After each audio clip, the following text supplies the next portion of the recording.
అండి, నా పేరు చరణ్. 1 టౌన్ సీఏగా ఈరోజు రిపోర్ట్ చేయడం జరిగింది.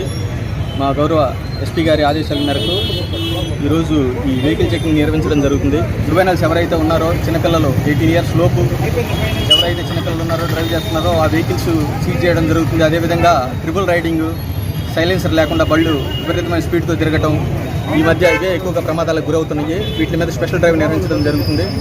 అదేవిధంగా రికార్డ్స్ లేని బళ్ళు కూడా సీజ్ చేయడం జరుగుతుంది. వీటన్నిటి మీద కూడా చట్టపరంగా చర్యలు తీసుకోవడం జరుగుతుంది. ముఖ్యంగా ప్రజలందరూ గమనించాల్సింది ఏంటంటే, ఈ మధ్య ప్రమాదాలు ఎక్కువ అవుతున్నాయి కాబట్టి మీరు స్పీడ్ లిమిట్స్ పరిమితంగా ఉండి హెల్మెట్ ధరించి సేఫ్గా జర్నీ చేసి మీకు మీ కుటుంబానికి అన్నిటికీ సేఫ్గా ఉంటారని చెప్పేసి ఈ సందర్భంగా తెలియజేస్తున్నాను. దయచేసి ఎవరు కూడా చిన్నపిల్లలకి మీ వెహికల్స్ ఇవ్వద్దు. ఇస్తే చట్టపరంగా మీరు కూడా బాధ్యులు అవుతారు. మీరు కూడా మీ మీద కూడా చర్య తీసుకోవడం జరుగుతుంది. కాబట్టి ప్రజలందరూ గమనించి చిన్నపిల్లలకి ఎవరు వెహికల్స్ ఇవ్వద్దని చెప్పి, అదేవిధంగా ముఖ్యంగా గమనిస్తుంది ఏంటంటే, మన టౌన్లో రోడ్లు చాలా కంజెస్టెడ్గా ఉన్నాయండి. షాపుల వాళ్ళు కూడా ముఖ్యంగా గమనించండి. మీకు షాపుల ముందు 2 లైన్లు 3 లైన్లు వెహికల్స్ పెట్టే సిస్టమ్ వచ్చినట్టు వదిలేస్తూ ఉన్నారు. ఎవరైతే మీ షాపుల ముందు వెహికల్స్ పెట్టి అదేవిధంగా మీరు చూస్తూ ఊరుకుంటారో మీ మీద చర్యలు తీసుకోవడం జరుగుతుంది. టౌన్ న్యూసెన్స్ యాక్ట్ కింద మీ మీద కూడా కేసులు పెట్టడం జరుగుతుంది.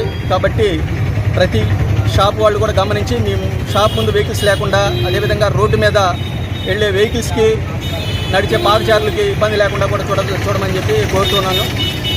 ఏదైతే టీ స్టాల్స్ ఉన్నాయో, టీ స్టాల్స్ దగ్గర కూడా మొత్తం 2 వీలర్స్తో మొత్తం నింపేస్తూ ఉన్నారు రోడ్ల మీద. పాదచారులు నడవడానికి కూడా ఇబ్బందిగా ఉంది. మీరు అందరూ గమనించి వాటన్నిటిని కూడా రేపటి నుంచి లేకుండా చేసి పోలీసు వారికి సహకరిస్తారని